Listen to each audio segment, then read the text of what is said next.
किसी छोटे से शहर की एक व्यस्त सड़क के किनारे हर सुबह एक बूढ़ी अम्मा अपनी टोकरी में संतरे भरकर बैठ जाती थीं। उनका कोई अपना नहीं था, न बेटा, न बहू, न कोई सहारा।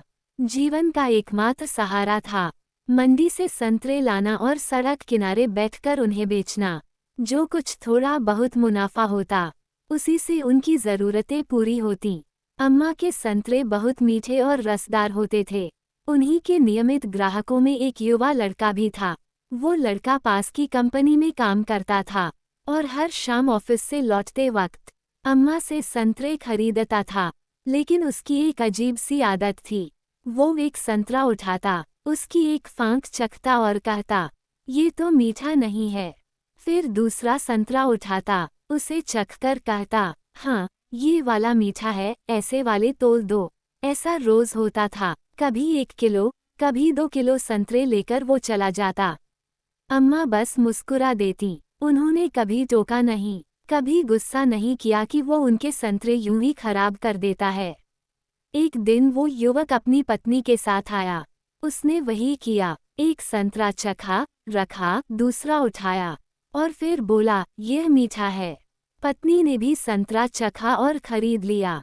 लेकिन कुछ दिनों बाद जब ये रोज की बात हो गई, पत्नी से रहा नहीं गया।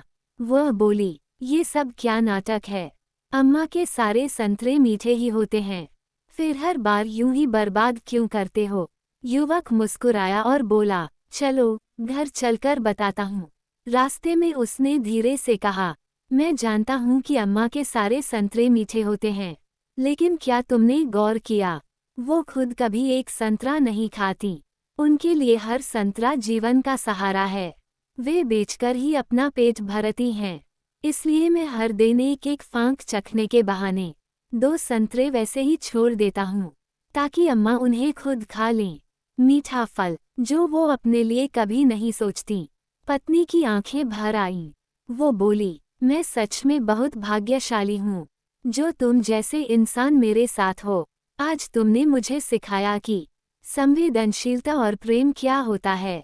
उधर बगल में सब्जी बेचने वाली एक औरत ने अम्मा से कहा, अरे माँ, वो लड़का तुम्हें मूर्ख बना रहा है। 2-2 संतरे चखकर खराब कर देता है और तुम ऊपर से ज्यादा तोल देती हो। तुम्हें तो नुकसान हो रहा होगा। अम्मा मुस्कुराकर बोली, मुझे सब पता है बेटा। वो मुझे मूर्ख नहीं बना रहा, वो मुझे खिलाने के लिए ऐसा करता है। उसे लगता है कि मैं समझ नहीं पाती, लेकिन मैं सब समझती हूँ। वो मुझसे प्रेम करता है और मैं भी तो उसे अपना आशीर्वाद देना चाहती हूँ। जब वो संतरे खरीदता है तो मैं कुछ और बढ़ा देती हूँ। यही तो जीवन है, देना और पाना। कहानी की सीख, जो छीनकर खाते हैं उनका पेट कभी नहीं भरता, लेकिन जो बांटकर खाते हैं वे कभी भूखे नहीं रहते। प्रेम, संवेदना और त्याग, यही इंसानियत का असली रूप है। कभी कभी किसी के लिए थोड़ा सा छोड़ देना भी एक बड़ी भलाई होती है, क्योंकि खुशियाँ बांटने से बढ़ती हैं और लौटकर कई गुना होकर वापस आती हैं। तो दोस्तों, कैसी लगी आपको ये प्रेरणादायक कहानी? और ऐसे ही कहानी सुनने के लिए हमारे चैनल को सब्सक्राइब करना ना भूले।